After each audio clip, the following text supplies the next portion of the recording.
Hi friends, இன்றைக்கி என்ன recipe நம்ம செய்ய போகிறோன்னா ஒரு ஸ்நாக்ஸ் ஐட்டம் தான் செய்ய போகிறோம்.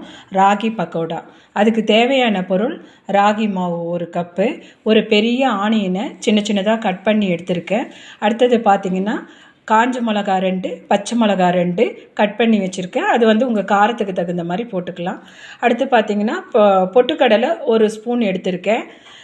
ஒரு கொத்து கருவேப்பிலையை கட் பண்ணி வச்சுருக்கேன். ஒரு 5-6 பல்லு பூண்டு இடித்து எடுத்து வச்சுருக்கேன். ஒரு 10 முந்திரி பருப்பு குட்டி குட்டியாக கட் பண்ணி வச்சுருக்கேன். இது ஆப்ஷனல் தான், உங்களுக்கு தேவைப்பட்டால் போட்டுக்கலாம், இல்லைன்னா ஸ்கிப் பண்ணிக்கலாம். இப்போ இது எல்லாத்தையும் நம்ம ஒரு மிக்சிங் பவுலில் போட்டு மிக்ஸ் பண்ண போகிறோம். இப்போ ஒரு பெரிய மிக்சிங் பவுலில் நான் எடுத்து வச்சுருந்த ராகி மாவை போட்டிருக்கேன்.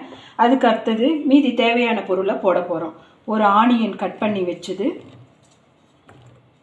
பச்சை மிளகா, காஞ்ச மிளகா, பொட்டுக்கடலை, அப்புறம் பார்த்திங்கன்னா கருவேப்பிலை, இடித்து வச்ச பூண்டு, முந்திரி பருப்பு, இது எல்லாத்தையும் ஒன்றா போட்டு மிக்ஸ் பண்ண போகிறோம். இப்போ நாம் இதை நல்லா மிக்ஸ் பண்ணிக்கிறோம். எல்லாத்தையும் ஒரு சேர மிக்ஸ் பண்ணிக்கிட்டு இப்போ இதில் நம்ம என்ன சேர்க்க போகிறோன்னா 1 ஸ்பூன் கடலை எண்ணெய்,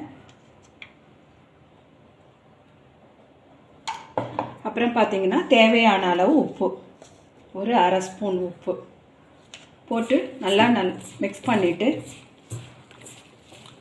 கொஞ்சம் கொஞ்சமாக தண்ணி தெளித்து நம்ம பகோடா போடுறதுக்கு தேவையான பக்குவத்துக்கு பிசைஞ்சிக்க போகிறோம்.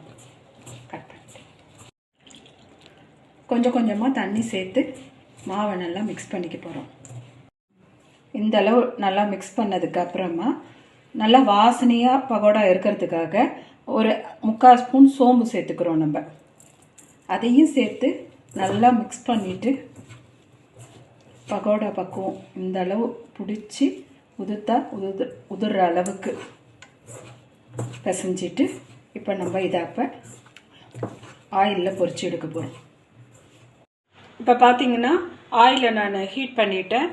பிசைஞ்சு வச்ச மாவை பகோடா மாதிரி ஆயிலில் போட்டு நம்ம பொரிச்சு எடுக்க போகிறோம்.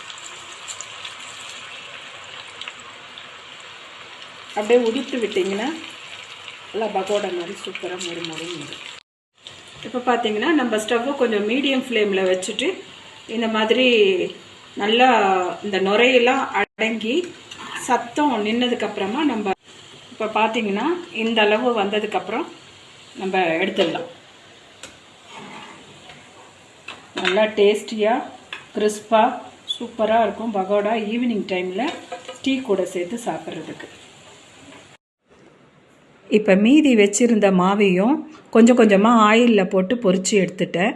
நம்ம போட்ட மாவுக்கு இந்த அளவு வந்திருக்கு ராகி பகோடா. நல்லா கிறிஸ்பாகவும் டேஸ்டியாகவும் வந்திருக்கு. நீங்களும் வீட்டில் ட்ரை பண்ணி பாருங்கள்.